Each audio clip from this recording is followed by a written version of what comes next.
ఒకటి రెండు మూడు నాలుగుకు అర్థమేమిటో చెప్పనా? చెప్పుకో త్వరగా చెప్పుకో. ఒకటంటే ఒకటిగా అడుగేద్దాం,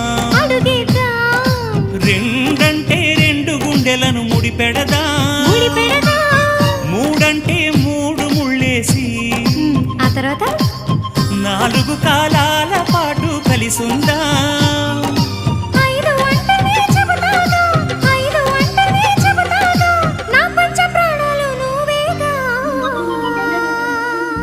అమ్మావు ఇల్లు ఈగ చదివానాడు, ప్రేమ వలపు మనసు మమత చదివాయినాడు. ఇంకా ఏదో చదవాలంటూ పెదవి కోరుతోంది. భలేగా కొత్త చదువు చదువు, ఇలా నా ముద్దు కవిత చదువు, చెలి మురిపాల కథలు చదువు.